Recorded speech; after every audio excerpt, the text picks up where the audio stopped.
Letterman with Film Courage, the radio show. We just finished our wonderful interview with Joe and Biagio. We're outside of the studios, and we talked about their latest film, Dying to Do Letterman, and there were so many points in the film that I enjoyed. It was very inspirational. One of which really stuck with me was what Brian Regan said, the comedian Brian Regan, and he talked about how with comedy, sometimes you get too much in your head and you worry about what the audience thinks about you. Am I funny? Will they like me? Is this guy doing better? Do you two ever suffer from that? And I've heard it termed in like psychological circles or whatever, it's analysis paralysis. So do the two of you ever suffer from overthinking your ideas for shows or what have you, or blog posts, and it stifles you in some sense? I may be suffering analysis paralysis right now. I'm just trying to answer that question. I think we absolutely do. We do it to each other, you know. You when you put so much of yourself into a project and you're just you care about the outcome so much, you don't want to mess things up. And so it's like, okay, have we really looked at it from every option? Have I really cut the scene, every way possible? Have we looked at the script, in every from every sort of angle? And yeah, it happens all the time, and at a certain point you have to go, screw it, deadline, we got to do it. Let's trust that we put in the hard work, and that the work we've put in is good enough to get us to a point where we're making the right decisions. I think it comes from a fear of failure. That's why you're like, I don't want to fail at this, so let me think it over and over and over again. So at a certain point, I think what we've learned through the years is just, trust our gut. When it's between one or the other, like, do we want to do it this way or that way? What do we instinctually feel? Yeah, and what Regan said in the movie that to me is so poignant, because he's saying to Steve, who's trying to get on Letterman, he's like, look, I think you should do what you want to do, what you think is funny, and then hopefully other people will do it. You will think it's funny as well, including the Letterman show. And I think that speaks to all artists. It's like at a certain point, you have to block out all the other voices, the voices in your head, the voices around you, and you have to go, there was something that originally drew me to this project, or drew me to this scene that I'm cutting, or to this script that I'm writing. I need to go back to that. Whatever that is, whatever that feeling in my gut is, I got to listen to that above everything else. So at the end of the day, I think that the cure for analysis paralysis is listen to your gut? I don't know. But yes. Okay, that sounds good. I like that. Listen to your gut. And so the movie took a course of, 5 years to make? Okay. And over that time, I know distribution strategies have changed. So has your strategy changed from when you originally made the movie? Did you envision it going one way and it ended up another? Yeah. I'll start this one. We didn't have an ending to our movie. We were just following the story, and we had no idea where it was going. He was either going to get on Letterman or he wasn't. He was going to possibly die or, still live. So we had no idea what the ending was. So as we were going, pretty much after that 1 year mark that he gives himself, we were like, okay, we don't know how long this is going to take, so let's look at some financing. And we looked at that point in turning it into a TV show.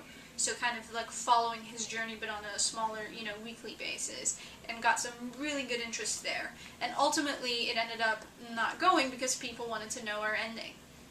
What's the ending? And we had lots of companies come to us and said, once you have your ending, we'll give you finishing funds. Yeah, which to me, honestly, is kind of a slap in the face. I'm like, look, I've been an editor for 15 years. I don't need your finishing funds. I need someone to believe in the story as much as we do. We're laying our life savings into this. We're going to make this movie no matter what.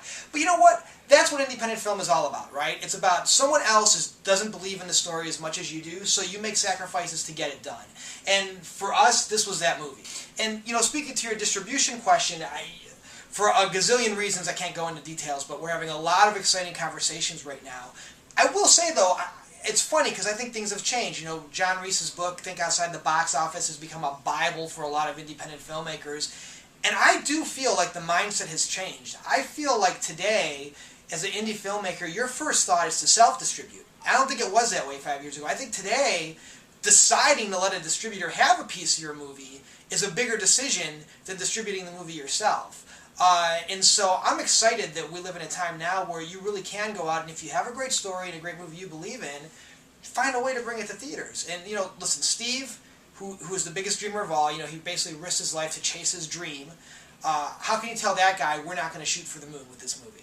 You know, so I can tell you whether it's with a distributor or whether it's on our own, we're taking the movie all the way. I don't care what it takes. And I'm just so happy and proud that so many people have already come out to show their support for the movie and have been really engaging with us, like real engagement, not the social media term engagement of like where I throw a tweet and maybe someone follows. Like we're having real conversations with people that want to be a part of a movie that says, hey, it's important to go chase your dreams. And we appreciate everybody who's helped us in this past month just as we started playing festivals. So. I get fired up about this. Between that and the Pepsi, between my passion for this project and the Pepsi Max I just drank, this is going to be one heck of an interview. So, very passionate about social media. I know you probably both have opinions on it. Tell us your feelings, do's and don'ts. Any? Well, here's, we're so busy as film. It drives my poor wife crazy. By John Reese's, definition, I'm the PMD. I basically forced us headfirst into Twitter and blogging, and my wonderful wife supported us on it. And I'm glad we did, because a lot of people look at social media as, I got to get, a million Twitter followers, 100,000 Twitter followers, or I got to build up the numbers. And for us, it's never been about that. It's always been about, I want ways to meet real people I don't have access to. Our lead assistant editor, Nate Orloff, we hired off of Twitter. He was up there tweeting a bunch of stuff I didn't understand about Final Cut Pro, and I know a lot about Final Cut Pro. So we just hired our new assistant editor. We just hired our new assistant editor off of Twitter as well. So I think that it not only has it been a way for us to find good qualified people, we've found interesting characters off of Twitter and Facebook. So for us, social media really is about, when people say engage, I really believe that. It really is about making real relationships. I mean, we met you guys, through Twitter, through the web. Julie and Jessica, King is a Fake. Gary King, we haven't even met in person yet, but I feel like I know him from all the conversations we've had on Twitter. These are real relationships. They're not just people that we're using and abusing to have a big Twitter number. So I do think that independent filmmakers need to make the most of social media, and I was surprised when I started doing my research that there weren't a lot of really great tools. There's some, but I feel like musicians have it all over filmmakers right now when it comes to finding great ways to engage with their fans and keep in touch. There's a lot of services out there that are geared at musicians. I mean, Reverb Nation is like a crazy tool for musicians that even gives you your own free iPhone app. FanBridge is great, Topspin is great, but a lot of them are really geared towards musicians. So I feel like, hopefully, a service is going to step up and fill that void, and in the meantime, we're trying to figure out what our workflow is going to be, and we're looking at FanBridge, we're looking at Topspin, we're looking at Sprout Social, I love, just as far as being able to keep track of everything that's going on, and actually responding to the people who are having conversations with us, which is hard, because we're doing 7 a.m. to 1 a.m. days, on our shows, and there's not really a lot of time. I know you have strong opinions about this. Well, I think it's an easy way for us to stay in contact with people and to connect with fans, even that we meet at the festivals, and new friendships you build. It's a little bit like saying why are you using email? When email first came out, it was just a faster way of connecting than the U.S. Postal Service. I think Facebook and Twitter have made it even easier than email. It's just it's a little bit of a time suck sometimes. Yes. And that's where Sorry, I get upset with this guy because we get back to editing. we have so much work to do, and he'll be like, and I'm like, okay, disconnect just for a second because we got to get back to work. Well, it's hard because I'm like, oh my gosh, these people. Every time somebody responds to us, I want to respond back because they're taking the time to engage with us. But sometimes it's like, we are shooting like 2 television shows and a movie, and it's difficult. So a lot of times I'll be responding at like 1 in the morning, or just trying to let people know, listen, I got it, I appreciate it, and we're trying to follow back. And we try to do things on our blog, like a featured Kickstarter project, and we featured a lot of the filmmakers we've gotten to know, and try to help them raise funds for their films, or try to point out other great things going on in and around the people we've met via social media. And I'd love to do more of that. Our little blog, jokeandbiagio.com, is a very part-time blog. I wish we could write even more on it, but when we do, we try to spotlight other filmmakers, and we try to share with people what we're learning. And I think that's what engaging is all about. If we can share something and we can learn something back, I mean, that's part of the whole I think purpose it's like of social anything media. new, is we're all still trying to find our footing in it. Like what is the best way to spend our time on it, and how can we engage with the people without it being a full-time job. Yeah, there's some missteps. Every now and then I'll put up a video and Joke will be like, that video's coming down now. I'm like, I see your point. I'm not a huge fan of the...